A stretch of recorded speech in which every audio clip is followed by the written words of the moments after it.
Hello everyone, स्वागत है आप सभी का टारगेट यूकेपीएससी के डेली न्यूज़ एनालिसिस में। तो आज जितनी भी न्यूज़ हैं वो बहुत इंपॉर्टेंट है आपके एग्जाम पॉइंट ऑफ व्यू के लिए। Prelims as well as mains और इंटरव्यू के लिए भी कुछ न्यूज़ बड़ी इंपॉर्टेंट है। ठीक है, तो एज़ यूजुअल जो हम करते हैं सबसे पहले हम वही करेंगे। सबसे पहले करेंगे हम यस्टरडे प्रैक्टिस क्वेश्चन को, देखेंगे कि क्या इंपॉर्टेंट हमारे जो कल की न्यूज़ थी और उनके जो एमसीक्यू हैं उससे आपका रिवीजन एक बार दोबारा हो जाएगा इस लेक्चर में। ठीक है, वन लाइनर न्यूज़ हैं, दो इंपॉर्टेंट वन लाइनर न्यूज़ है जो आपके एग्जाम पॉइंट ऑफ व्यू के लिए बड़ी इंपॉर्टेंट है, खासकर प्री के लिए। ठीक, तो ये इंपॉर्टेंट एक न्यूज़ है। फिर आगे बढ़ते हैं तो सबसे पहले है उत्तराखंड की एक न्यूज़ है कि मुख्यमंत्री चैंपियनशिप ट्रॉफी। ठीक है, देहरादून जिले ने इसमें क्या करा है, नंबर 1 रैंक हासिल करी है। उधम सिंह नगर ने दूसरे नंबर की रैंक हासिल करी है। और फर्दर आगे देखेंगे कि ये क्यों इंपॉर्टेंट है। इसको हम मेंस के एस्पेक्ट से भी देखेंगे, और क्योंकि उत्तराखंड लगातार अपने इकोसिस्टम को खेल इकोसिस्टम की ओर डेवलप करने जा रहा है, तो वहाँ के लिए ये इंपॉर्टेंट हो जाता है। ठीक है, फिर जो नंबर दूसरी न्यूज़ है, ये बड़ी इंपॉर्टेंट न्यूज़ है, ग्लोबल एआई समिट जो कि कहाँ पर हो रहा है, दिल्ली में हो रहा है, भारत मंडपम में हो रहा है। और गैलगोट यूनिवर्सिटी के बारे में आप जानते होंगे कि उन्होंने चाइना का एक प्रोटोटाइप तो नहीं बोलूँगा, पर जो वो डॉग वाला क्या था, एक रोबोट था, उसको दिखा के बहुत बड़ी गलती कर दी, और ये एक फेलियर भी साबित हो सकता है। बट उससे हटके ये न्यूज़ है, और ये आपके एग्जाम पॉइंट ऑफ व्यू के लिए बड़ी इंपॉर्टेंट है। ठीक है, मजाक एक तरफ है, लेकिन ये न्यूज़ आपके लिए बड़ी ही इंपॉर्टेंट है। इसमें कुछ प्री के फैक्ट्स हैं, वो आपके प्री एग्जामिनेशन के लिए इंपॉर्टेंट है, और फिर जो मेंस एग्जामिनेशन के लिए ये बड़ा ही इंपॉर्टेंट है। और एक बात को याद रखना कि एआई अब ऐसा टॉपिक है जो आपके मेंस में आने वाले 5-6 सालों तक लगातार आपके मेंस के पेपर में आएगा ही आएगा। साथ में ये इंटरव्यू के लिए बड़ा इंपॉर्टेंट एक टॉपिक हो जाता है, क्योंकि एआई हो गया, स्टेम हो गया, ये दो टॉपिक ऐसे हैं जो मुझे पर्सनली लगता है कि बहुत ज़्यादा हाईलाइटेड है। ठीक है, आजकल न्यूज़पेपर में भी और न्यूज़ में भी है ना, और साथ साथ में ये कहाँ पर एग्ज़ाम के लिए भी बड़े इंपॉर्टेंट है। तीसरी जो सबसे इंपॉर्टेंट न्यूज़ है वो कूनो नेशनल पार्क है, और यहाँ पर जो एक मादा चीता थी, उन्होंने 3 शावकों को जन्म दिया है। तो ये अब हमारे लिए इंपॉर्टेंट इसलिए हो जाता है कि अब चीता जो कि भारत से विलुप्त हो चुके थे, वो वापस उनकी संख्या बढ़ के कितनी हो चुकी है, 38 हो चुकी है। ठीक है, तो हम यहाँ पर प्रोजेक्ट चीता को क्या करेंगे, पूर्ण तरीके से पढ़ लेंगे। ये प्रोजेक्ट चीता कब आया था, 2022 में आया था। ठीक है, हमने 2 साउथ अफ्रीकन कंट्रीज से क्या लिए थे, चीते को लिए था, एक नामीबिया से लिया था और एक साउथ अफ्रीका से लिया था। यहाँ से हमने चीते लिए थे। तो हम यहाँ पर क्या करेंगे, प्रोजेक्ट चीता के बारे में भी डिटेल से पढ़ लेंगे। ये आपके प्री वाले एग्जाम के लिए तो इंपॉर्टेंट है ही है, साथ में मेंस एग्जामिनेशन के लिए भी इंपॉर्टेंट हो जाता है, और फर्दर अब इंटरव्यू के लिए, क्योंकि जलवायु परिवर्तन हो गया, या जैसे आईयूसीएन की जो इंडेंजर्ड लिस्ट में या क्रिटिकल इंडेंजर्ड लिस्ट में जो भी हमारे जानवर होते हैं, वहाँ से हमको इंटरव्यू में भी और साथ साथ प्रीलिम्स और मेंस एग्जामिनेशन में भी क्या पूछे जाते हैं, क्वेश्चन पूछे जाते हैं। अब ये एक इम्पॉर्टेंट चौथी न्यूज़ है, ये बड़ी ही इम्पॉर्टेंट है, और ये बजट है अपना, जो 26-27 का बजट है, वहाँ पर भी बात करी गई है कि शिक्षा के क्षेत्र में आर्टिफिशियल इंटेलिजेंस की बात करी गई है। ठीक है, तो ये बड़ा इंपॉर्टेंट आपके लिए एक आर्टिकल है, जो प्री के लिए तो इम्पॉर्टेंट है ही है, साथ में मेंस के लिए उतना ही इम्पॉर्टेंट है, और आपके फर्दर इंटरव्यू के लिए भी क्या है, उतना ही इम्पॉर्टेंट हो जाता है। ठीक, फिर जो 5वीं न्यूज़ है, मेगा इंफ्रास्ट्रक्चर प्रोजेक्ट, और ये कहाँ पर बनाने की बात करी गई है, तो निकोबार में बनाने की बात कही गई है। ठीक है, निकोबार में इसको डेवलप करने की बात कही है, और निकोबार आपको पता है कि सामरिक दृष्टि से भारत के लिए बड़ा ही महत्वपूर्ण एक स्थान है। ठीक है, सामरिक दृष्टि आप मुझे पता है, जानते होंगे कि यहाँ पर क्या होता है कि यहाँ से चाइना और जो भी यहाँ पर क्या है, जो भी जलडमरू मध्य है, कौन सा जलडमरू मध्य है, जरा मुझे आप ये बताना, कि जो अपना अंडमान निकोबार जो निकोबार है उसके बगल में जलडमरू मध्य है। ठीक है, उसका नाम आप मुझे कहाँ पर बताएंगे, कमेंट सेक्शन में बताएंगे। ठीक है, फिर राइट टू रिकॉल, ये मैंने कल टेलीग्राम में आपसे पूछा था, और ये बहुत इंपॉर्टेंट एक मुद्दा अब आने वाले टाइम में बनेगा। ठीक है, यह आपके प्रीलिम्स के लिए तो इंपॉर्टेंट है ही है, साथ में मेंस और इंटरव्यू के लिए भी क्या हो जाता है, इंपॉर्टेंट हो जाता है। और आप देखना, इस बार का जो 25 का मेन जो इंटरव्यू होगा, या 26 का जो इंटरव्यू होगा, वो राइट टू रिकॉल, वहाँ पर एक क्वेश्चन आपसे जरूर पूछा जाएगा। ठीक है, जो राघव चड्ढा है, उन्होंने क्या करा है कि लोकसभा में इसको बोला था, तो वहाँ से ये इंपॉर्टेंट हो जाता है हमारे लिए भी, कि राइट टू रिकॉल क्या होता है। तो आज हम इसको डिटेल में पढ़ लेंगे कि राइट टू रिकॉल है क्या। ठीक है, और कौन कौन से देश में है, और भारत में भी है, लेकिन कौन से स्तर पे, तो पंचायती राज स्तर पर है। ठीक है, स्थानीय स्वशासन में है ये, स्थानीय स्वशासन में है ये। ठीक है, कुछ जो अपने राज्य हैं उन्होंने राइट टू रिकॉल वहाँ पर लागू किया हुआ है, तो कुछ राज्य ऐसे हैं, जैसे एमपी उसका एक उदाहरण है, ठीक। तो ये इंपॉर्टेंट है। फिर आज एक स्टैचुरी बॉडी है और ये है राष्ट्रीय अल्पसंख्यक आयोग। यहाँ से भी बहुत ज़्यादा क्वेश्चन बनते हैं, prelims as well as mains, और ये जो टॉपिक है ये बड़ा ही इंपॉर्टेंट हो जाता है आपके लिए। और मैप इन न्यूज़ में देखेंगे फ्रांस को, क्योंकि आजकल फ्रांस क्या है, बड़ा ही न्यूज़ में है, ठीक। आगे बढ़ने से पहले इन लोगों ने कल के वीडियो में बहुत अच्छे आंसर दिए थे। यहाँ पर भले ही कम कमेंट्स हैं, लेकिन यहाँ पर बहुत ही अच्छे उन्होंने आंसर दिए थे। जैसे मैंने पूछा था कि 1 मई 1919 में किसकी स्थापना हुई थी, तो इंटरनेशनल लेबर ऑर्गेनाइजेशन की स्थापना हुई थी, ठीक है। फिर मैंने आसन वेटलैंड के बारे में भी कुछ क्वेश्चन पूछे थे, यहाँ पर ये आंसर दिए हैं। फिर यहाँ पर मैंने पूछा था कि इससे पहले AI समिट्स कहाँ पर हुए हैं, तो देखो यहाँ पर ना 2025 में क्या हुआ था, AI एक्शन समिट फ्रांस में हुआ था, और 2026 में AI इम्पैक्ट समिट कहाँ पर हो रहा है, इंडिया में हो रहा है। तो ये बड़ा ही इंपॉर्टेंट है हमारे लिए, ठीक है। और मैप इन न्यूज़ में भी फर्दर हम फ्रांस को पढ़ने ही वाले हैं, तो आज हम डिटेल में फ्रांस की ज्योग्राफी को भी देख लेंगे, है ना। फिर होराइजन 2047 के बारे में पूछा था, तो ये भी बड़ा इंपॉर्टेंट है आपके प्री एग्जामिनेशन के लिए। तो इस चीज़ में आप लगातार पार्टिसिपेट करते रहें, मैं तो यही कहूँगा।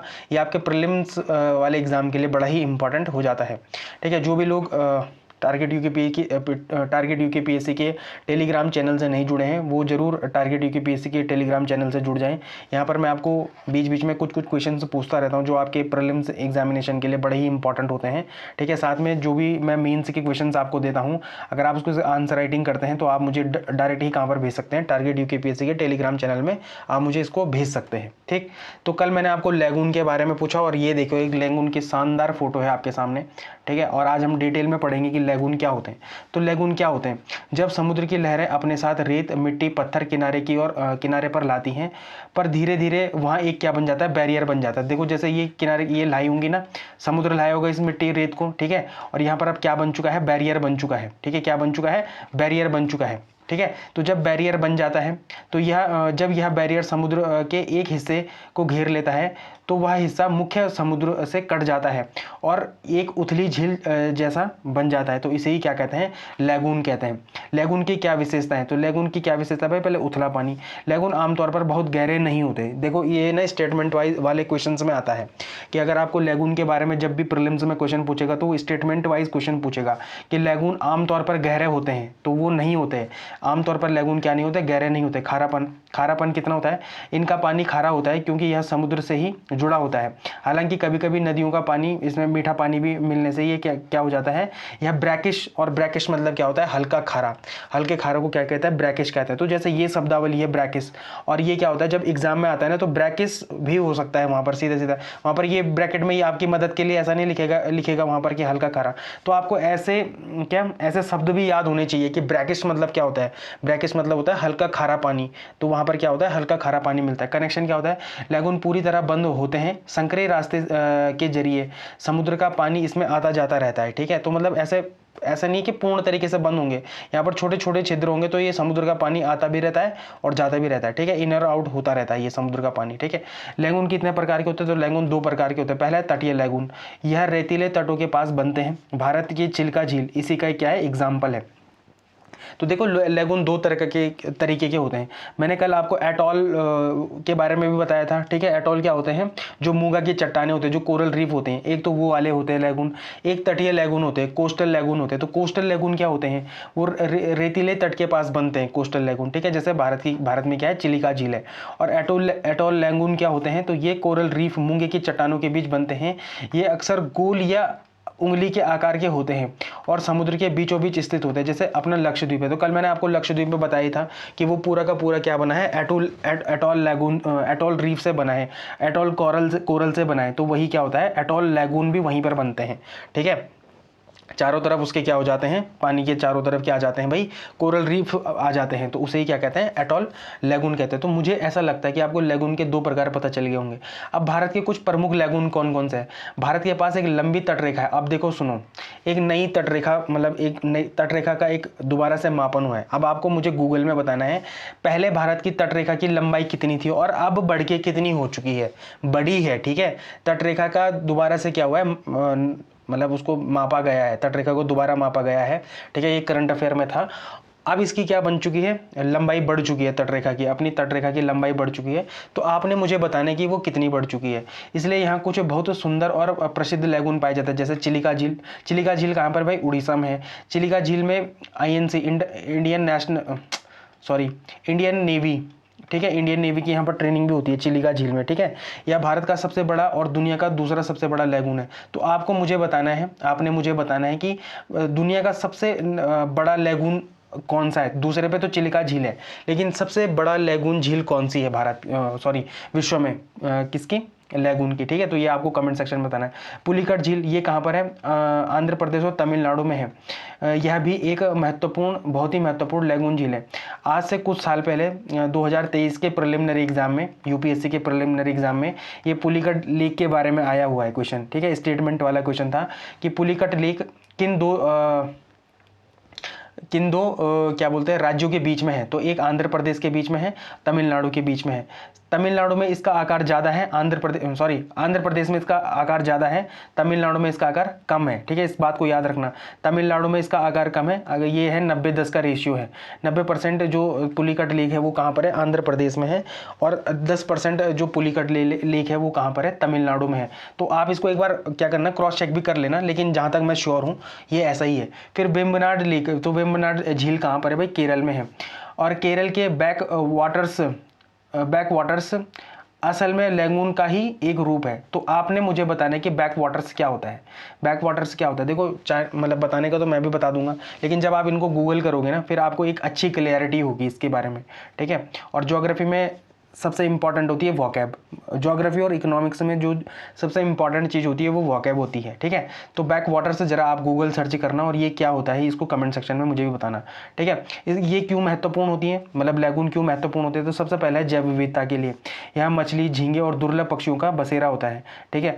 मतलब यहाँ पर जो बायोडाइवर्सिटी होती है वो बहुत ही ज़्यादा रिच होती है। दूसरा है पर्यटन, यह सुंदरता के कारण पर्यटकों को क्या करता है, अपनी ओर आकर्षित करता है। दूसरी है, तीसरी है सुरक्षा, ये तटों को समुद्र की लहरें, ऊंची लहरों और तूफानों से भी क्या करता है, बचाता है। तो लैगून इसलिए इंपॉर्टेंट होते हैं, ठीक है। तो आई होप आपको लैगून के बारे में सब कुछ पता चल गया होगा कि लैगून क्या होते हैं, ठीक है। लैगून की विशेषता क्या होती है, लैगून कितने प्रकार के होते हैं, भारत के कुछ प्रमुख लैगून के बारे में मैंने आपको बताया है, इसके महत्व क्या होते हैं, ठीक है। तो आई होप आपको समझ आ गया होगा लैगून क्या होती है। अब आपके लिए जो अगला टॉपिक है, जो आपको क्या करना है, गूगल सर्च करना है और आपको पता होना चाहिए, वो है कार्बन सिंक, ठीक है। Carbon sink. अब आपको मुझे क्या करना है, ये कमेंट सेक्शन में बताना है कि कार्बन सिंक क्या होता है, ठीक है। इकोलॉजी इन्वायरमेंट का एक बहुत ही इंपॉर्टेंट टॉपिक है कार्बन सिंक, ठीक है। और यहाँ से क्या होता है, कई बार आपके क्वेश्चन यहाँ पर आ जाते हैं प्रिलिमिनरी एग्जामिनेशन में, as well as mains exam में ये क्वेश्चन आ जाते हैं, ठीक है। तो ये इंपॉर्टेंट है। अब कुछ वन लाइनर न्यूज़ हैं आपके किसमें, आपके आज के लेक्चर में। तो सबसे इंपॉर्टेंट वन लाइनर न्यूज़ है कि केरल ने इस उन्नत सामग्री के लिए राज्य को वैश्विक अनुसंधान एवं विकास केंद्र के रूप में स्थापित करने हेतु भारत की पहली ग्राफीन नीति को मंजूरी दी है, ठीक है। तो भारत की पहली ग्राफीन नीति को किस राज्य ने मंजूरी दी है, ये इंपॉर्टेंट है।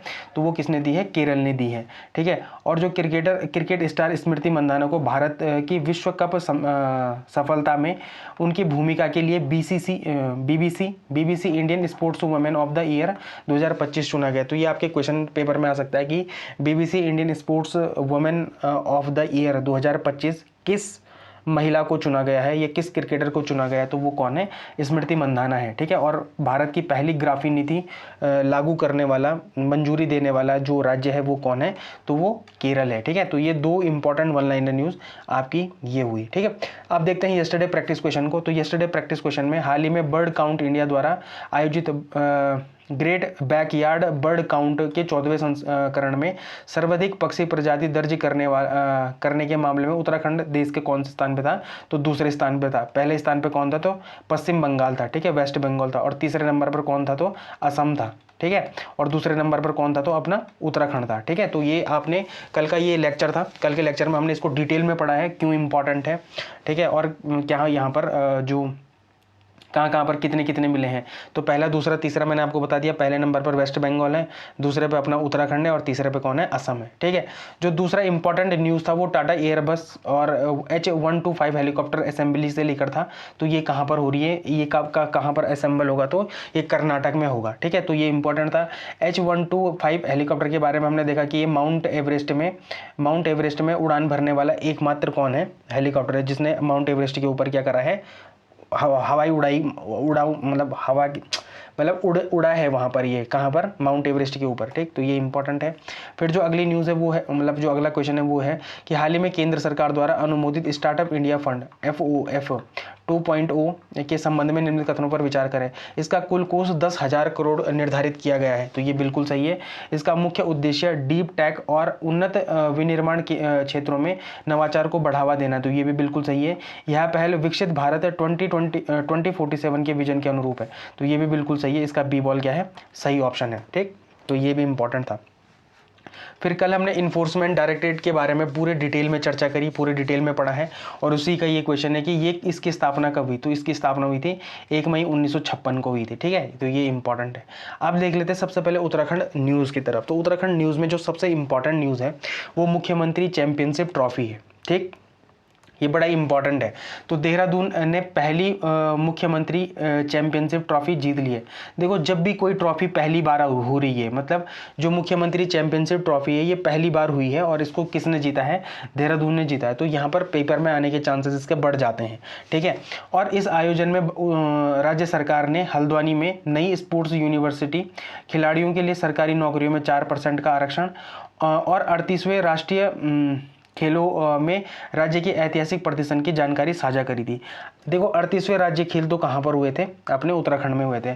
आपने मुझे बताना है कि 39वें जो राष्ट्रीय खेल हैं वो कहाँ पर आयोजित किए जाएंगे।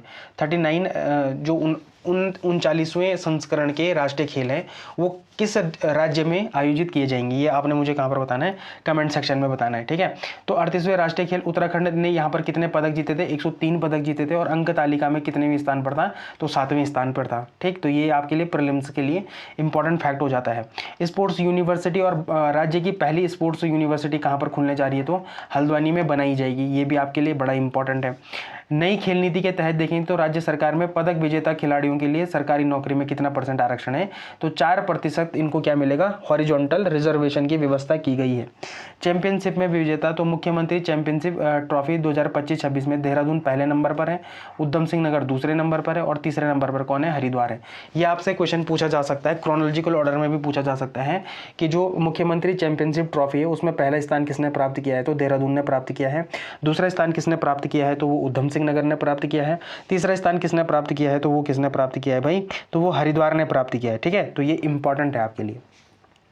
फिर स्पोर्ट्स लेगेसी प्लान, तो ये इंपॉर्टेंट है, और ये इसके तहत कितने शहरों में, 8 शहरों में, और कुल 23 खेल अकादमियां स्थापित की जाएगी। तो आपसे ये भी पूछा जा सकता है कि स्पोर्ट्स लेगेसी प्लान क्या है। तो स्पोर्ट्स लेगेसी प्लान भाई क्या है, स्पोर्ट्स लेगेसी प्लान ये है कि 8 शहरों में कितने खेलों की अकादमियाँ बनेंगी, तो 23 खेलों की अकादमियाँ बनेंगी इसमें।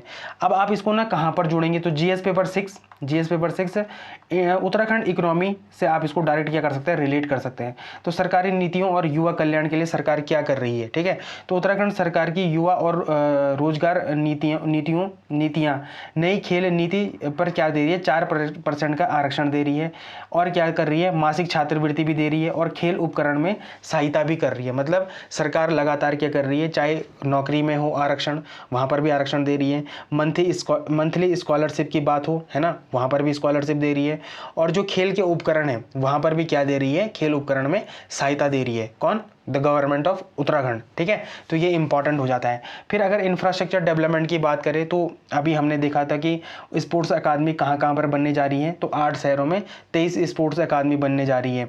स्पोर्ट्स यूनिवर्सिटी की अगर बात करें तो वो कहाँ पर बनेगी भाई, हल्द्वानी में बनेगी। तो ये क्या कर रही है, सरकार इंफ्रास्ट्रक्चर में भी लगातार सुधार कर रही है। ठीक है, तो ये भी इंपॉर्टेंट है। फिर सरकार ने एक इंपॉर्टेंट चीज़ यहाँ पर ये करी है कि DBT प्लान बनाए हैं, डायरेक्ट बेनिफिट ट्रांसफर बनाए हैं। मतलब ये इसमें इनके मतलब कोई बिचौलिया नहीं होगा, ठीक है। यहाँ पर तो सरकार द्वारा 11 करोड़ रुपए की पुरस्कार राशि सीधे कहाँ पर भेजी जा रही है, खिलाड़ियों के बैंक खातों में डायरेक्ट बेनिफिट ट्रांसफर के माध्यम से भेजना। पारदर्शी शासन मतलब ट्रांसपेरेंट गवर्नेंस और वित्तीय समावेशन मतलब फाइनेंशियल इंक्लूजन का क्या है, एक बेहतरीन एग्जाम्पल है। क्या, इकोनॉमी एंड डीबीटी की बात कर रहा हूँ मैं, है ना। डीबीटी मतलब डायरेक्ट बेनिफिट ट्रांसफर, जो कहाँ पर किया जा रहा है, खिलाड़ियों के सीधे बैंक खातों में किया जा रहा है, ठीक है। यहाँ पर कोई बिचौलिया नहीं है, ठीक है। तो ये क्या दिखा रहा है, ये क्या दिखा रहा है, एक तो ये ट्रांसपेरेंट गवर्नेंस का एग्जाम्पल है, एक ये फाइनेंशियल इंक्लूजन का भी क्या है, बड़ा ही अच्छा एग्जाम्पल है। अब देखो जब यहाँ पर ये चीज़ें पढ़ी ली तो आप मुझे बताएंगे कि ई गवर्नेंस से आप क्या समझते हैं, ई गवर्नेंस से आप क्या समझते हैं, ठीक है। ई गवर्नेंस से आप क्या समझते हैं, ठीक है। एक मुझे ये बताएंगे, एक बताएंगे आप मुझे स्मार्ट गवर्नेंस से आप क्या समझते हैं, स्मार्ट गवर्नेंस से आप क्या समझते हैं। अब देखो आपको ये लग रहा होगा ना कि ये क्या है, लेकिन ये वो छोटे छोटे टर्म्स हैं जो आपके पीसीएस के मेंस एग्जामिनेशन में सीधे आपको क्या करते हैं, जो 50 शब्दों के आंसर लिखने के लिए आते हैं ना, वहाँ पर ये क्वेश्चन आपको देखने को मिल जाएंगे, ठीक है। आने वाले ये 2025 के मेंस के एग्जाम में, ये 2026 के मेंस के एग्जाम में जरूर दिखेंगे आपको ये सारी टर्मिनोलॉजीज, ठीक है। तो ये इंपॉर्टेंट है। अब जो दूसरी न्यूज़ है, दूसरी न्यूज़ क्या है भाई, ग्लोबल एआई समिट।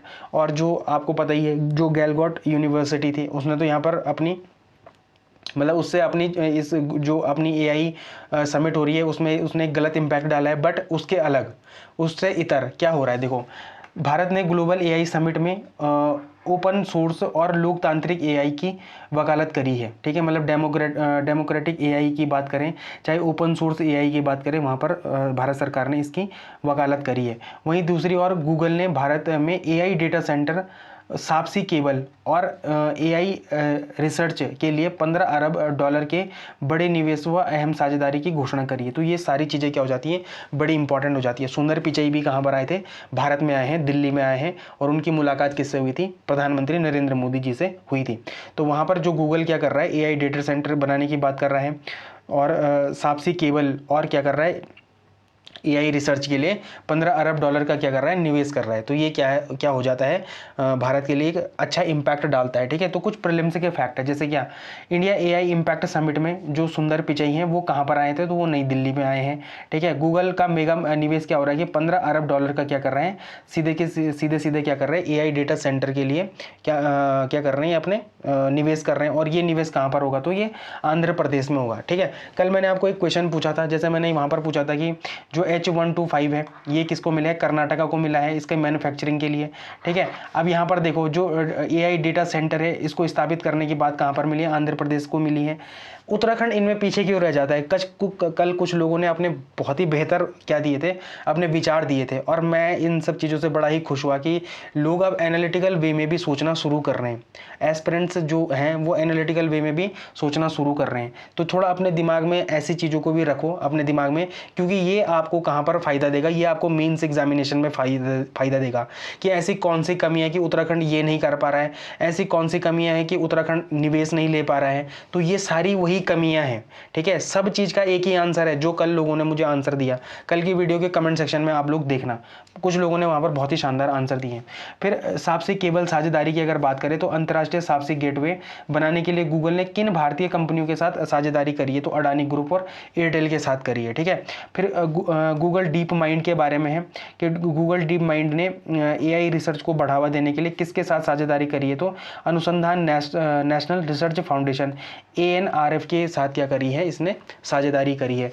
फिर नीति आयोग के साथ कुछ पहल हुई है, जैसे एआई रोबोटिक्स की बात हो गई, ठीक है, और ये सारी चीज़ें। और मैंने आपको बताई थी कि जो अटल टिंकरिंग लैब है उसको कौन बैक करता है, तो उसको नीति आयोग क्या करता है, बैक करता है, ठीक है। ये इंपॉर्टेंट है।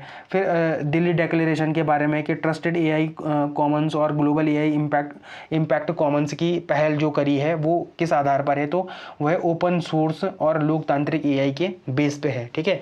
इस बेस पे हम क्या करेंगे, इनको बढ़ावा देंगे, ठीक। तो ये इंपॉर्टेंट है। फिर आप इसको कहाँ पर क्या कर सकते हैं, इंटरलिंक कर सकते हैं। तो आप इसको GS paper 3 science and tech में क्या कर सकते हैं, इंटरलिंक कर सकते हैं। किस विषय में, जैसे अगर हम आईटी और आर्टिफिशियल इंटेलिजेंस के विकास की बात करें तो वहाँ पर जैसे भारत में एआई का भविष्य, ओपन सोर्स एआई बनाम प्रोप्राइटरी एआई, कैसे भारत पश्चिमी देशों के महंगे एआई मॉडल के विपरीत ओपन सोर्स को बढ़ावा दे रहा है। देखो ओपन सोर्स आप जानते हैं ना, जहाँ पर क्या हो सकता है, अपनी तरीके से आप वहाँ पर उसको डेवलप कर सकते हैं। किसी भी मॉडल को आप क्या कर सकते हैं, वहाँ पर अपनी तरीके से डेवलप कर सकते हैं। उसको क्या कहते हैं, ओपन सोर्स कहते हैं। ठीक है, को बढ़ावा दे रहा है ताकि एआई तकनीकी आम आदमी तक पहुंच सके। साथ ही एएनआरएफ की फुल फॉर्म क्या है, अनुसंधान नेशनल रिसर्च फाउंडेशन। ठीक है, एएनआरएफ और नीति आयोग क्या कर रहा है, के साथ कौन साझेदारी कर रहा है, तो गूगल साझेदारी कर रहा है और भारत को एआई रिसर्च और शिक्षा के बेहतरीन उदाहरण के तौर पर क्या कर रहा है, इस्तेमाल कर सकता है। यहाँ पर क्या कर सकता है, वहाँ पर एक अच्छा एग्जाम्पल है, मतलब एआई को क्या कर सकता है भारत शिक्षा के तौर पर अच्छा इस्तेमाल कर सकता है। ठीक है, एक तो ये इंपॉर्टेंट है। दूसरा कहाँ पर इंपॉर्टेंट है, जीएस पेपर 3 में ही कहाँ पर इंपॉर्टेंट है, तो इकोनॉमी और इंफ्रास्ट्रक्चर पर क्या है ये इंपॉर्टेंट, यहाँ पर भी क्या करता है, इंपॉर्टेंस रखता है। तो जैसे एफडीआई जो निवेश है, जैसे अभी गूगल ने कितना करा है, $15 बिलियन का निवेश करा है, किस परिप्रेक्ष्य में, डेटा सेंटर और सबसे केबल के बारे में, है ना। तो ये क्या दिखाता है कि डिजिटल इंफ्रास्ट्रक्चर और विदेशी निवेश के लिए क्या है, भरोसे का सबसे अच्छा एग्जाम्पल आपको यहाँ पर देखने को मिलता है कि कैसे जो अपना गूगल है या जो अपना क्या है साप्सी केबल है ना, ये कैसे क्या कर रहे हैं, भारत में डिजिटल इंफ्रास्ट्रक्चर में क्या कर रहे हैं, निवेश कर रहे हैं। तो यहाँ पर ये आपको देखने को मिलता है। फिर आप इसको जीएस पेपर 2 इंटरनेशनल रिलेशन पर भी क्या कर सकते हैं, डायरेक्ट कोड कर सकते हैं, या मतलब वहाँ पर एज एग्जाम्पल के तरीके से इसको बता सकते हैं कि जैसे दिल्ली डिक्लेरेशन के जरिए भारत वैश्विक स्तर पर एआई के नियमन रेगुलेशन तय करने में नेतृत्व कर रहा है। भारत का यह रुख एआई देशों की संप्रभुता का सम्मान करे और ऊर्जा कुशल जो एनर्जी एफिशिएंट हो, भारत को ग्लोबल साउथ की आवाज़ के रूप में स्थापित कर रहा है। देखो आपको ये तो पता ही है ना कि जहाँ पर ये एआई सेंटर बनेंगे, डेटा सेंटर बनेंगे, वहाँ पर एनर्जी का कंजम्पशन कितना होगा, ज़्यादा होगा। तो वहाँ पर ही भारत क्या कर रहा है, इसको तो एनर्जी एफिशिएंट बनाने की भी बात कर रहा है। फिर जो संप्रभुता है, जैसे आपको पता है कि जैसे जिस देश के एआई होंगे वो उस देश के ही मतलब उस देश को क्या करेंगे, उस देश को ज़्यादा बैक करेंगे, ऑब्वियस सी बात है। ठीक है, तो जैसे एक्स है, मतलब एक्स का जो ग्रोक है, ग्रोक आपको जानते होंगे ना, ग्रोक क्या करता है, ग्रोक क्या करता है, कई बार क्या करता है कि इंडियंस के खिलाफ हेट स्पीच फैलाने का काम भी करता है। ठीक है, तो वो क्या होगा, वो किसी की सोवरेनिटी को क्या कर रहा है, डाउन कर रहा है ना, सोवरेनिटी को खत्म कर रहा है।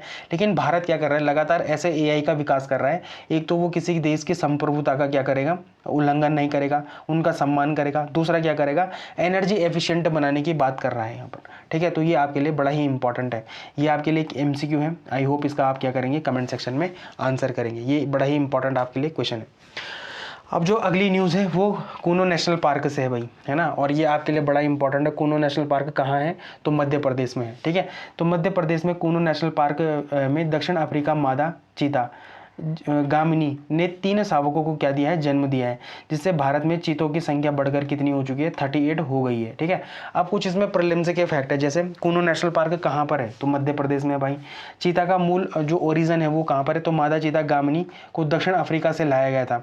भारत में कहाँ कहाँ से चीता लाए गए हैं, तो नामीबिया से लाए गए हैं और दक्षिण अफ्रीका से लाए गए हैं। ठीक है, वर्तमान संख्या कितनी है, तो भारत में वर्तमान में कितने चीतों की संख्या 38 है। ठीक है, प्रोजेक्ट चीता की शुरुआत कब हुई थी, सितंबर 2022 में हुई थी और एग्जैक्ट तारीख क्या थी, 17 सितंबर थी। 17 सितंबर को क्या है, प्रधानमंत्री नरेंद्र मोदी जी का जन्म होता है।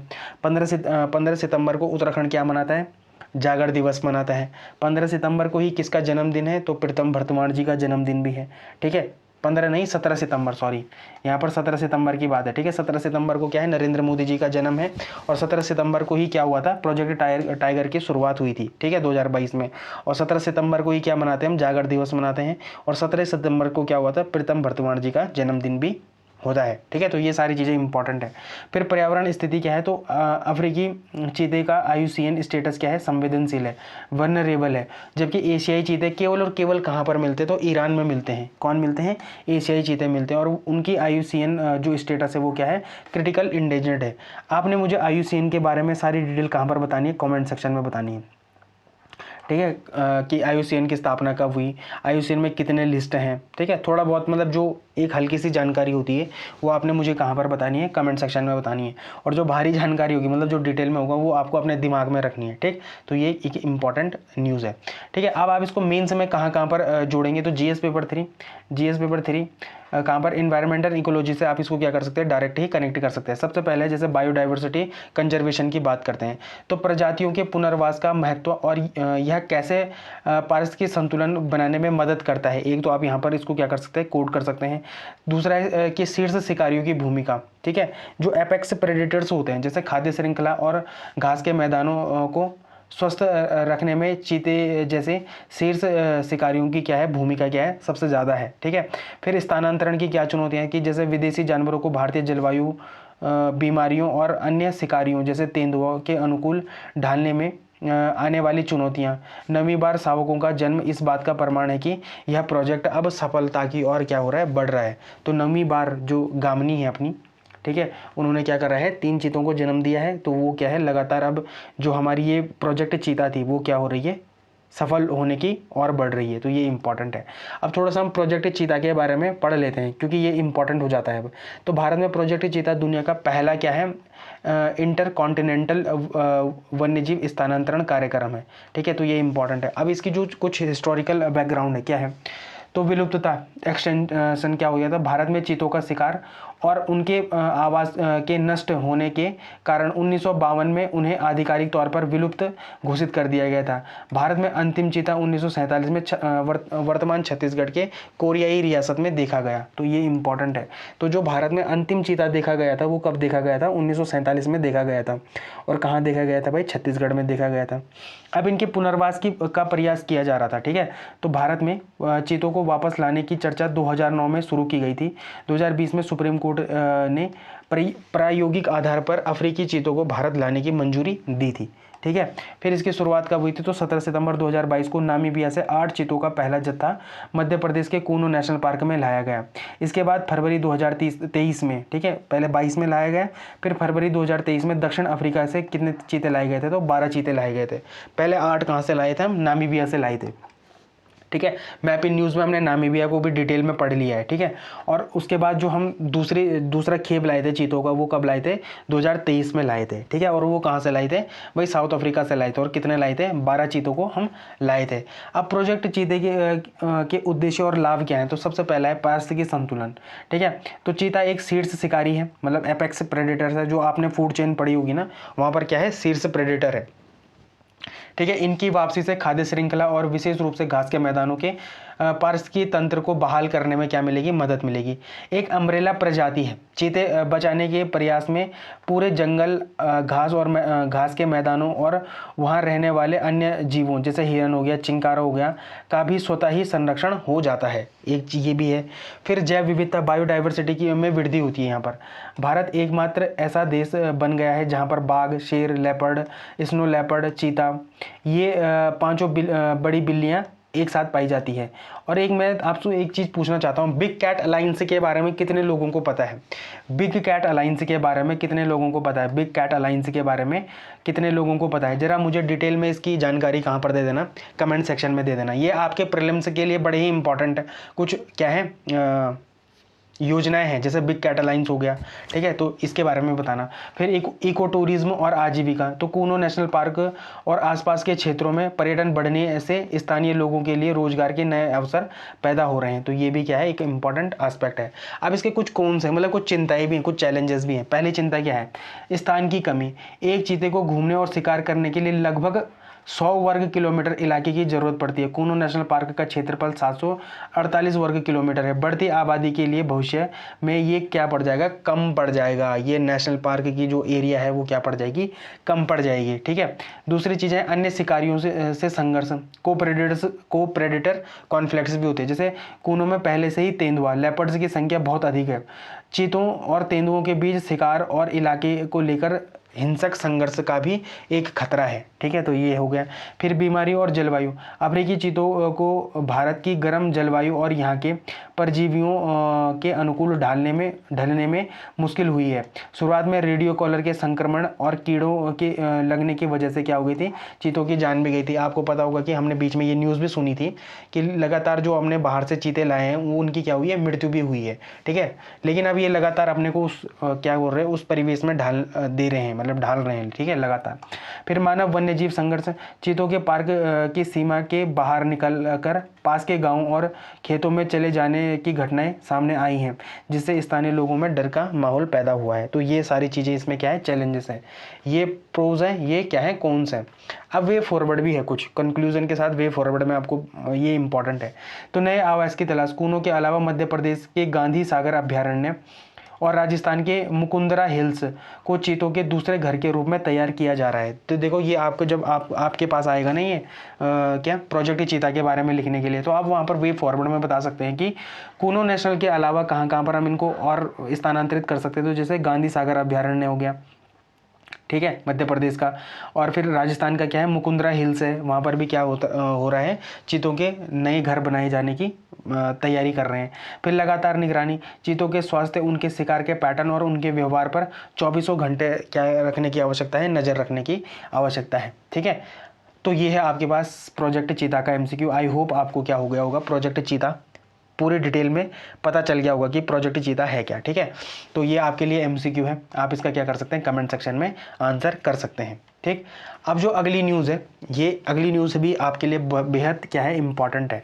तो शिक्षा के क्षेत्र में आर्टिफिशियल इंटेलिजेंस की बात, तो केंद्रीय बजट 2026-27 में शिक्षा के क्षेत्र में आर्टिफिशियल इंटेलिजेंस, स्टेम की फुल फॉर्म पता है ना, S for science, T for technology, E for engineering, M for maths और M फॉर मेडिकल या मेडिसिन। ठीक है, तो स्टेम की फुल फॉर्म ये होती है।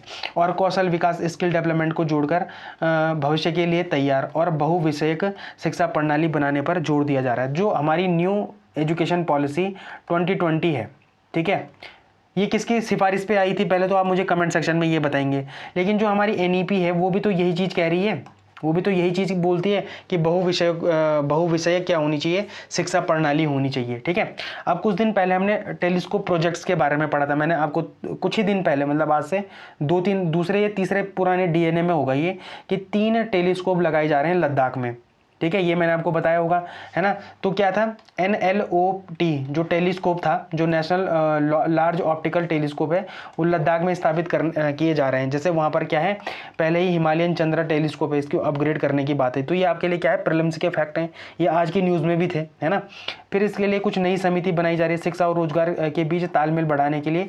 किस समिति की घोषणा हुई है, तो उच्च अधिकारी प्राप्त समिति, स्थायी समिति की घोषणा हुई है। ठीक है, फिर कुछ इसका हिस्टोरिकल कॉन्टेक्स्ट भी है, जैसे प्राचीन नालंदा विश्वविद्यालय, जो कि कहाँ पर था, बिहार में था।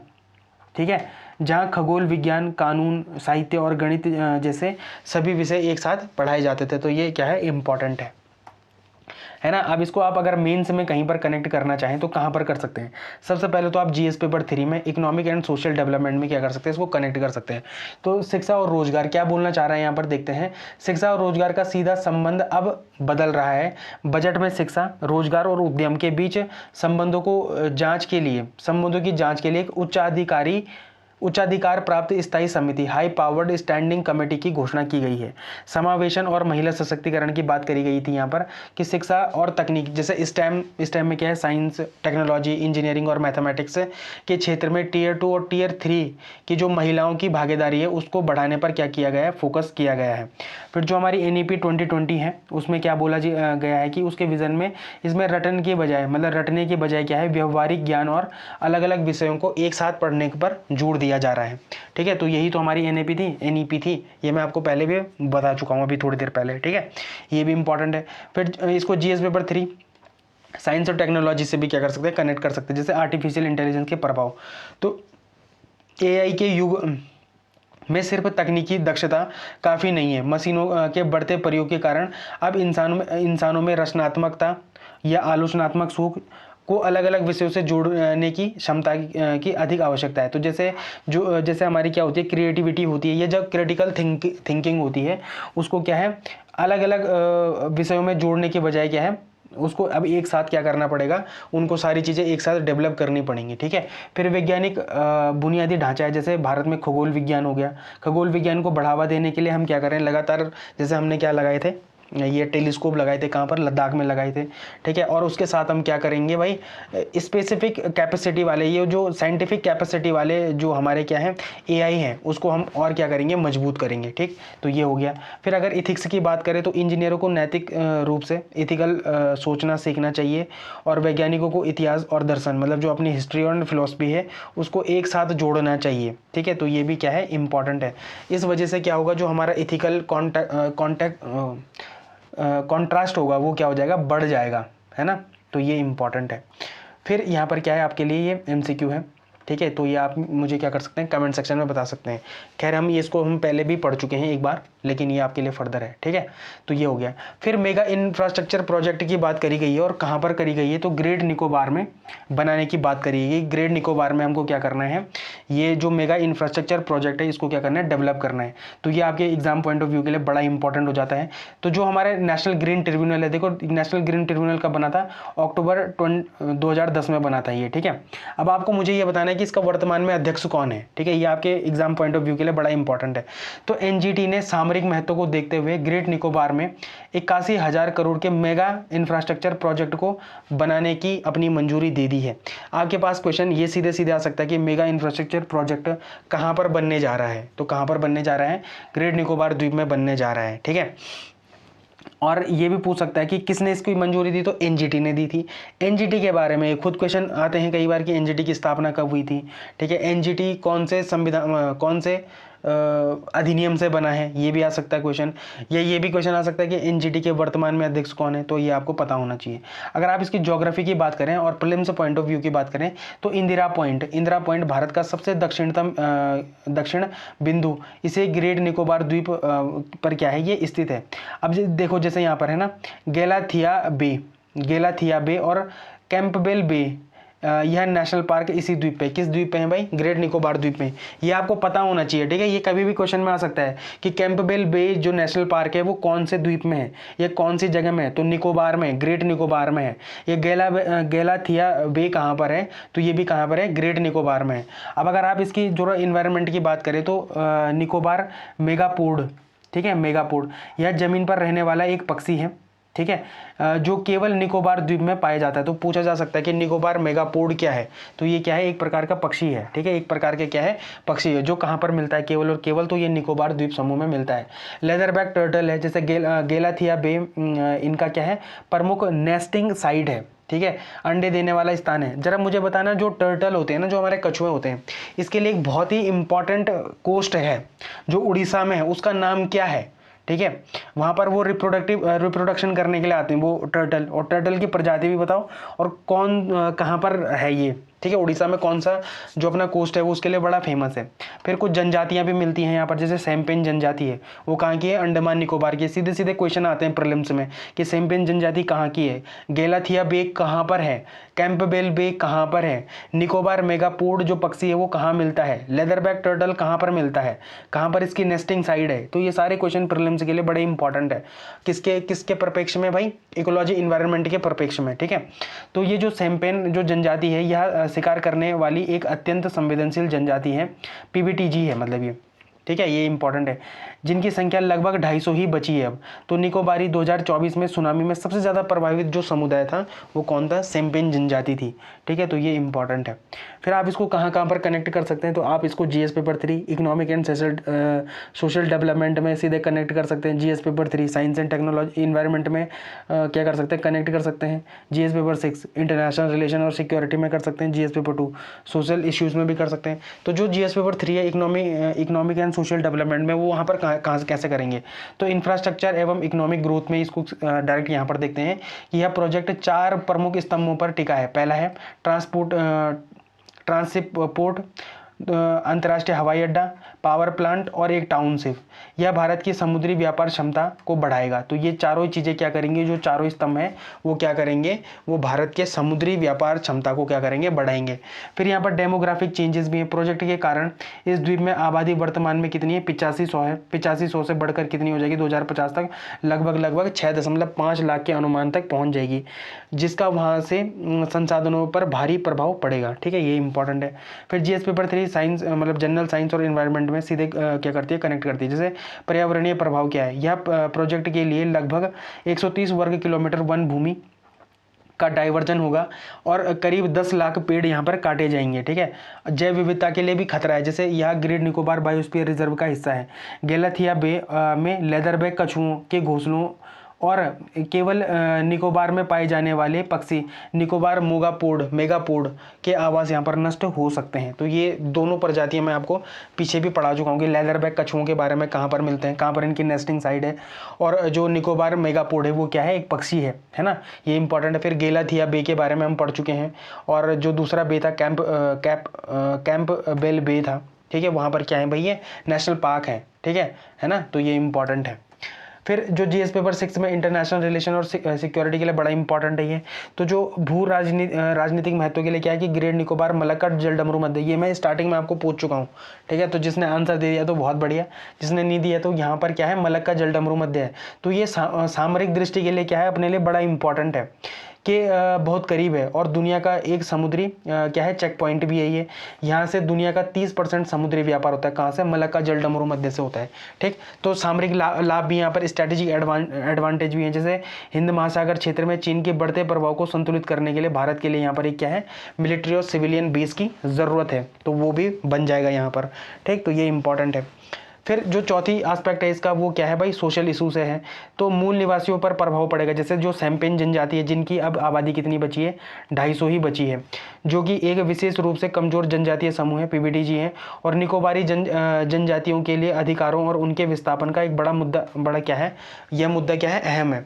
बाहरी दुनिया के संपर्क बढ़ने से उनके स्वास्थ्य और संस्कृति पर भी क्या मंडरा रहा है, खतरा मंडरा रहा है। ठीक है, अच्छा एक चीज़ मुझे बताना जरा, अंडमान निकोबार में और कौन कौन सी जनजाति मिलती है। ठीक है, कहाँ मिलना है, कमेंट सेक्शन में बताना, ये आपके प्रीलिम्स के लिए इंपॉर्टेंट है। ठीक है, कई बार पूछ सकता है जनजातियों के बारे में, तो आपको पता होना चाहिए कि अंडमान निकोबार में कौन कौन सी जनजातियाँ पाई जाती हैं। ठीक है, तो ये आपके क्या है, प्रीलिम्स के लिए बड़ा इंपॉर्टेंट है। अब जो ये वाली न्यूज़ है, ये आपके लिए बहुत ही इंपॉर्टेंट एक न्यूज़ है। किसके लिए भाई, एक तो ये प्रीलिम्स के लिए इंपॉर्टेंट है, साथ ही मेंस के लिए इंपॉर्टेंट है, और इंटरव्यू के लिए तो मोस्ट इंपॉर्टेंट है। मतलब इंटरव्यू में कभी भी आपके सामने फेंका जा सकता है ये क्वेश्चन कि आप राइट टू कॉल के बारे में क्या जानते हैं, बताओ जरा। ठीक है, क्योंकि राघव चड्ढा ने इसको क्या कर लिया है, एक क्या बोलते हैं, मतलब चिंगारी क्या बोलते हैं उसे, आग डाल दी है। ठीक है, राइट टू कॉल के बारे में। ठीक है, तो राइट टू कॉल क्या होता है कि वापस बुलाने का अधिकार, लोकतंत्र का एक महत्वपूर्ण अवधारणा है। सरल शब्दों में कहें तो यह जनता को अपने चुने हुए प्रतिनिधि का कार्यकाल पूरा होने से पहले ही पद से हटाने की शक्ति है। क्या है ये, राइट टू रिकॉल। और ये मुझे लगता है कि आने वाले टाइम में, ठीक है, जिस प्रकार के हमारे क्या है राष्ट्र नेता, मतलब जो नेता हैं, ठीक है, वो हैं, तो वहाँ पर ये लोगों के पास ये राइट होना बहुत ही ज़्यादा ज़रूरी है। और जैसे हमारे पास नोटा भी है, लेकिन नोटा की क्या है, नहीं है, पावर नहीं है ज़्यादा। ठीक है, अगर नोटा मतलब नोटा की तो कुछ भी पावर नहीं है अभी। ठीक है, पर राइट टू कॉल जिस दिन लोगों के पास आ गए ना, उस दिन सच में ये नेता ना लोगों से फिर डरना शुरू हो जाएंगे। ठीक है, इनकी दादागिरी सब आ जाएगी नीचे ज़मीन पे। ठीक है, तो राइट टू रिकॉल, तो राइट टू रिकॉल क्या है, यह प्रत्यक्ष लोकतंत्र का एक उपकरण है। जिस तरह जनता वोट देकर अपने किसी नेता को चुनती है, उसी तरह अगर वह नेता ठीक काम नहीं करता, भ्रष्टाचार पे लिप्त होता है या अपने कर्तव्यों का पालन नहीं करता, तो जनता वोटिंग के जरिए उसे क्या कर सकती है, वापस बुला सकती है या पद से हटा सकती है। कितने लोगों को जरा राइट टू कॉल रिकॉल के बारे में पता था, जरा बताना मुझे कमेंट सेक्शन में। और कितने यहाँ पर पहली बार पढ़ रहे हैं, वो भी इतने डिटेल में। राघव चड्ढा जी तो बोल के चले गए। ठीक है, तो भारत में इसकी वर्तमान स्थिति क्या है, तो भारत में राइट टू रिकॉल की स्थिति 2 स्तरों पर इसको समझा जा सकता है। पहला है संसद और विधायक पर, तो यहाँ पर तो अभी ये कानून लागू ही नहीं है। वर्तमान में भारत में लोकसभा और विधानसभा के स्तर पर राइट टू रिकॉल का कानून लागू नहीं है, यानी एक बार चुने जाने के बाद जनता उन्हें 5 साल से पहले सीधे वोटिंग के जरिए नहीं हटा सकती, सिवाय इसके कि वे किसी कानूनी मामले में अयोग्य घोषित ना हो तो। अब स्थानीय निकायों में ये है, कुछ राज्यों में ये है, जैसे भारत के कुछ राज्यों में पंचायतों और नगर पालिकाओं के स्तर पर ये लागू है। इसमें प्रमुख कौन है? जैसे मध्य प्रदेश, यह पहला राज्य है जिसने यह इसे क्या करा है? लागू किया है। 2001 में अनूपपुर जिले के पल्लविका पटेल को जनता ने वोटिंग के जरिए पद से हटाया था, लेकिन ये क्या है? लोकल बॉडीज़ में है, ठीक, ये इंपॉर्टेंट है। और छत्तीसगढ़ और बिहार, राजस्थान और हरियाणा में भी है। इन राज्यों में भी पंचायती राज संस्थाओं में कुछ नियमों के तहत यह अधिकार जनता को मिले हुए हैं, ठीक है। अब यह प्रक्रिया कैसे काम करती है? तो हालांकि हर जगह नियम अलग अलग हो सकते हैं, लेकिन आमतौर पर एक प्रक्रिया इस प्रकार की है। कैसे? हस्ताक्षर अभियान, संबंधित क्षेत्र के मतदाताओं की एक निश्चित संख्या जैसे 50% या उससे अधिक को एक याचिका पर हस्ताक्षर करके चुनाव आयोग या संबंधित अधिकारी को देना होता है। फिर जो जांच अधिकारी होगा, अधिकारी हस्ताक्षरों की वैधता की जांच करता है। फिर वोटिंग, यदि याचिका सही पाई जाती है तो उस सीट पर फिर से वोटिंग होती है। फैसला, यदि बहुमत मतलब 50% प्लस एक प्रतिनिधि को हटाने पर पक्ष में वोट आते हैं तो उसको पद छोड़ना पड़ता है, ठीक है। ये इंपॉर्टेंट है। अब इसका कुछ ऐतिहासिक मांग भी है, मतलब हमारे इतिहास से चलता आया है ये। तो एम एन रॉय ने क्या करा था? 1944 में उन्होंने सबसे पहले संविधान में इस अधिकार को शामिल करने का प्रस्ताव रखा था। फिर जेपी नारायण ने 1970 के दशक में संपूर्ण क्रांति के दौरान उन्होंने इस अधिकार की क्या करी थी? जोरदार वकालत करी थी जेपी नारायण जी ने। कब करी थी? 1970 में। बताने जरा, सर्वोदय आंदोलन जो 1950 में हुआ था, सर्वोदय आंदोलन 1950 में, वो किसके द्वारा कराया गया था? ठीक है, तो ये मुझे बताना कमेंट सेक्शन में। फिर सोमनाथ चटर्जी, पूर्व लोकसभा अध्यक्ष, ने भी चुनावी सुधारों के तहत इसका समर्थन किया था। हाल के वर्षों में वरुण गांधी जैसे प्रमुख सांसदों या कुछ सांसदों ने संसद में इसके लिए प्राइवेट मेंबर बिल पेश करने की कोशिश की है, और राघव चड्ढा जी ने भी करी है, ठीक है। अब इसके कुछ प्रो भी हैं, कुछ कॉन्स भी हैं। जैसे प्रो में क्या है? तो जैसे अकाउंटेबिलिटी है, नेता चुनाव जीतने के बाद लापरवाह नहीं होंगे और उन्हें पता होगा कि जनता कभी भी हटा सकती है। लेकिन इससे इनस्टेबिलिटी भी आएगी, अस्थिरता भी आएगी। विपक्षी पार्टियां इसका दुरुपयोग करके सरकार को अस्थिर करने की कोशिश कर सकती हैं। फिर भ्रष्टाचार पर रोक, भ्रष्ट नेताओं को हटाने के लिए 5 साल का इंतजार नहीं करना पड़ेगा। लेकिन इस पर फिर कौन सा, मतलब इसका विपक्ष में एक ये भी है कि इसमें खर्च बार बार बढ़ेगा। बार बार चुनाव कराने से देश और राज्य के खजाने पर भी भारी आर्थिक बोझ पड़ेगा। फिर पक्ष में क्या है कि सच्चा लोकतंत्र, सत्ता की असली चाबी जनता के हाथों में रहेगी।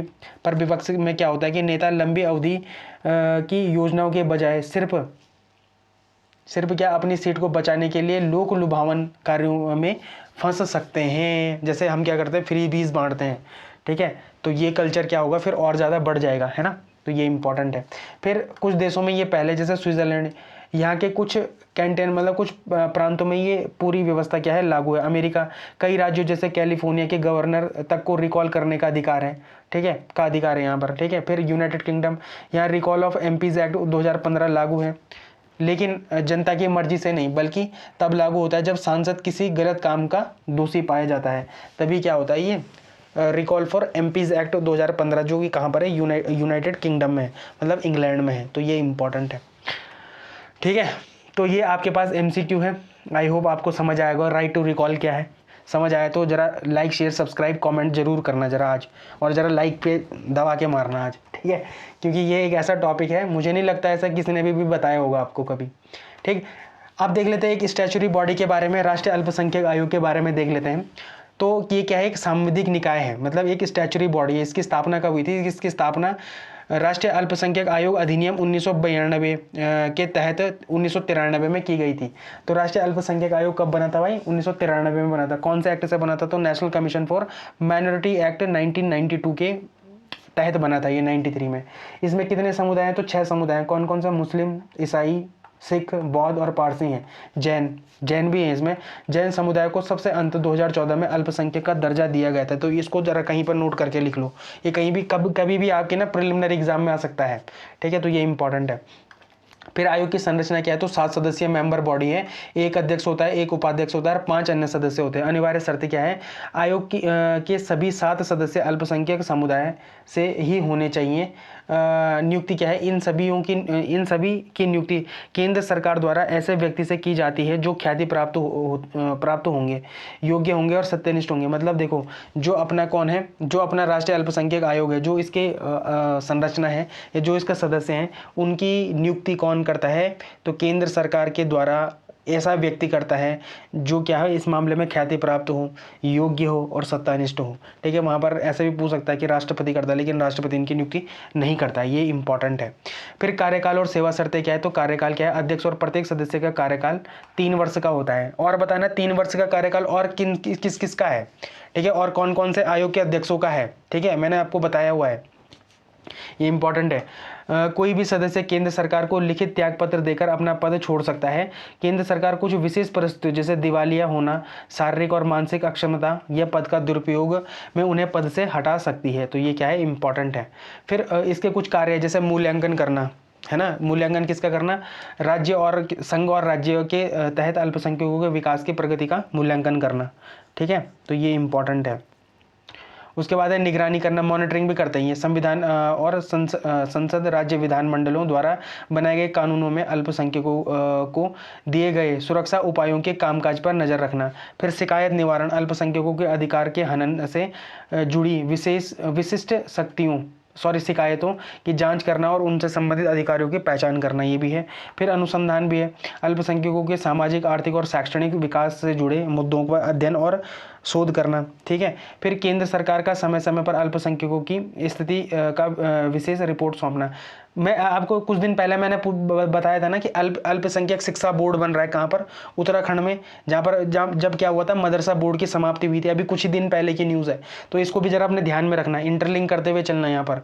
ठीक है, इसकी कुछ शक्ति भी है, जैसे शक्तियों में क्या है, इसको दीवानी अदालत की सारी शक्तियाँ प्राप्त है। जैसे भारत के किसी भी हिस्से से किसी भी व्यक्ति को समन कर सकता है, दस्तावेज को खोजने का आदेश दे सकता है, हलफनामे पर साक्ष्य ले सकता है, जो एफिडेविट्स होते हैं वो, और किसी न्यायालय या कार्यालय में कोई सार्वजनिक रिकॉर्ड मांगना। तो ये सारे इनके क्या है, शक्तियां हैं, ये कुछ भी कर सकते हैं। फिर यहाँ पर क्या है, ये आपके लिए एक MCQ है, आप इसका क्या करेंगे, कमेंट सेक्शन में आंसर बताएंगे। अब मैप इन न्यूज़ में जो सबसे इंपॉर्टेंट कंट्री है वो है फ्रांस। ठीक है, मैप इन न्यूज़ में क्यों है, देखो, AI एक्शन जो समिट हुई थी वो 2025 में कहाँ पर हुई थी, फ्रांस में हुई थी। ठीक है, वहाँ पर किसको आमंत्रित किया गया था, किसको बुलाया गया था, तो प्रधानमंत्री नरेंद्र मोदी जी को वहाँ पर बुलाया गया था। लेकिन जो 2026 की है, फरवरी 2026 में हो रही है, AI इम्पैक्ट समिट हो रही है, जो नई दिल्ली में हो रही है, वहाँ पर किसे बुलाया गया है, तो वहाँ पर फ्रांस के राष्ट्रपति इमैनुअल मैक्रोन को बुलाया गया है, इसलिए ये न्यूज़ में है। ठीक है, दूसरा, अपने राफेल यहाँ से लिए जा रहे हैं, अभी हमने और भी राफेल मंगाए हैं, कुछ दिन पहले ही DNA में पढ़ाया था। फिर 2024 के गणतंत्र दिवस में इमैनुअल मैक्रोन को यहाँ पर बुलाया था। ठीक है, तो ये इंपॉर्टेंट है।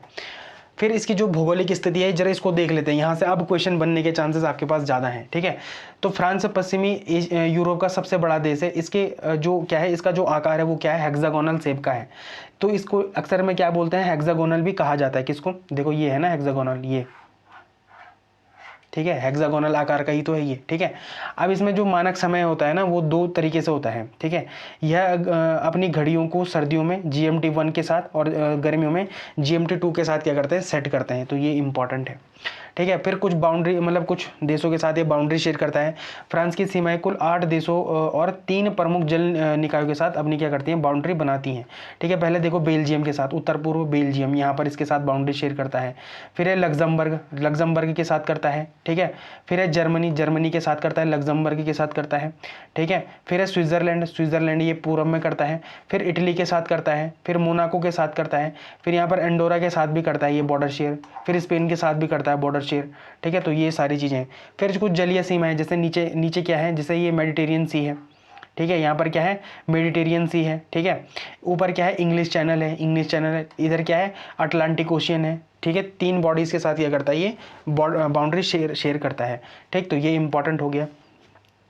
फिर यहाँ पर कुछ जो अपनी माउंटेन रेंज है, ये बड़ी इंपॉर्टेंट है आपके एग्जाम पॉइंट ऑफ व्यू के लिए। तो सबसे पहले आल्प्स है। आल्प्स क्या है, फ्रांस और इटली की सीमा पर, देखो ये इटली हो गया, ये फ्रांस हो गया, तो यहाँ पर क्या है, आल्प्स पर्वत श्रेणी है, ठीक है। और यहाँ की जो सबसे ऊंची चोटी है ना वो कौन है, माउंट ब्लैंक है। यहाँ पर ये क्या है, माउंट ब्लैंक क्या है, सबसे ऊंची चोटी किसकी, आल्प्स की सबसे ऊंची चोटी क्या है, माउंट ब्लैंक है, ठीक है। इसकी ऊंचाई कितनी है, 4807 मीटर है। ये कभी भी क्वेश्चन आ सकता है कि आल्प्स की सबसे ऊंची चोटी कौन सी है, तो माउंट ब्लैंक है। ये प्रीलिम्स में कभी भी आ सकता है, ठीक है। और जो माउंट ब्लैंक जो क्या है, जो ये क्या है अपनी पर्वत श्रेणी है, ये किन दो देशों के बीच है, तो ये इटली और किसके बीच है भाई, फ्रांस के बीच है, ठीक। तो ये एक इंपॉर्टेंट है। फिर पायरेनीज, ठीक है, तो ये इंपॉर्टेंट है। ये फ्रांस और स्पेन के बीच है, देखो ये है पायरेनीज, ठीक है। ये किस किस के बीच है, फ्रांस और स्पेन के बीच है। फ्रांस और स्पेन के बीच में क्या है, पायरेनीज है, ठीक। तो ये इंपॉर्टेंट हो गया। फिर जूरा कहाँ पर है भाई, जूरा पर्वत श्रृंखला कहाँ पर है, तो फ्रांस और स्विट्जरलैंड के, ये अपनी स्विट्जरलैंड है, ये अपना फ्रांस है, इसके बीच में क्या है, जूरा माउंटेन्स है, तो ये इंपॉर्टेंट हो जाते हैं। फिर वोसेज किन किन के बीच है, फ्रांस और जर्मनी के बीच में, तो फ्रांस और जर्मनी के बीच में क्या है भाई, वोसेज है, तो ये क्या हो गया, वोसेज माउंटेन है यहाँ पर, ठीक है। ये जर्मनी हो गया, ये फ्रांस हो गया, तो यहाँ पर क्या है, वोसेज माउंटेन है। अब इसके बीच में क्या है, मासिव सेंटर है, मासिव सेंटर ये है, ठीक है। ये भी क्या है, पर्वत श्रृंखला है, ठीक है। तो ये इंपॉर्टेंट है आपके एग्जाम के लिए। अब कुछ नदियां हैं, ये नदियां भी आपके एग्जाम में कभी भी पूछी जा सकती हैं। तो जैसे सीन नदी है, तो सीन नदी कहाँ पर है भाई, सीन नदी जो ये पेरिस है ना, पेरिस सीन नदी के ही तट पे है, सीन नदी के तट पे ही क्या है, पेरिस है, तो ये भी इंपॉर्टेंट है, ठीक। तो ये कहाँ पर गिरती है भाई, इंग्लिश चैनल में गिरती है ये, ठीक। फिर लवार है, लवार यह फ्रांस से फ्रांस की सबसे ऊंची मतलब सबसे लंबी नदी है, तो लवार रिवर, लवेरी रिवर, तो ये है फ्रांस की जो सबसे लंबी रिवर है वो क्या है, लवेरी रिवर है, ठीक है। तो वो ये रिवर है। फिर है राइन रिवर, तो ये फ्रांस और जर्मनी के बीच में, तो फ्रांस और जर्मनी के बीच में क्या है भाई, ये है राइन रिवर, देखो ये है राइन रिवर, ठीक है। तो ये किस किस के बीच में है, फ्रांस और जर्मनी के बीच में है। फिर गोरेन है, गोरेन यह स्पेन से निकलती है और फ्रांस में अटलांटिक महासागर में, देखो ये है गोरेन रिवर, ये देखो यहाँ से निकलती है ये, और ये इधर जाके फिर कहाँ मिल जाती है, अटलांटिक ओशन में मिल जाती है, तो गोरेन रिवर। तो आपने गोरेन रिवर देख ली, राइन रिवर देख ली, रोन रिवर देख ली, लावरी रिवर देख ली और सीन रिवर देख ली। तो ये सारी रिवर्स क्या है, इंपॉर्टेंट है। फिर भारत और इसके बीच में कुछ इंपॉर्टेंट चीज़ें होती हैं, जैसे अंतर्राष्ट्रीय सौर गठबंधन है, जैसे वो कौन से दो देशों के से मिलकर इसकी स्थापना हुई है, तो भारत और फ्रांस से मिलकर क्या बनी है, ISA की स्थापना हुई है। और ISA का वो कहाँ पर है, अंतर्राष्ट्रीय सौर गठबंधन का मुख्यालय कहाँ पर है, तो गुरुग्राम भारत में है, ठीक है। यहाँ पर हम क्या करते हैं, शक्ति सैन्य अभ्यास हुआ, वरुण सैन्य अभ्यास हुआ, गरुड़ सैन्य अभ्यास होगा, तो वो किसके साथ करते हैं, फ्रांस के साथ करते हैं। जैसे शक्ति है, थल सेना अभ्यास है, किस किस का है, भारत और फ्रांस का है, ठीक है। वरुण है, वो किस किस के बीच होता है, तो वो अपना नेवी वाला एक्सरसाइज है और किस किस के बीच होता है, फ्रांस और भारत के साथ होता है, ठीक है। गरुड़ जो सैन्य अभ्यास है वो वायुसेना वाला है, वो किस किस के बीच होता है, फ्रांस और भारत के बीच में होता है। कुछ यहाँ पर परमाणु ऊर्जा भी है, जैसे जैतपुर महाराष्ट्र में परमाणु ऊर्जा संयंत्र लगाने में भारत की जो मदद करी है वो किसने करी है, फ्रांस ने करी है। तो आई होप आपको जो आज का लेक्चर है वो पसंद आया होगा।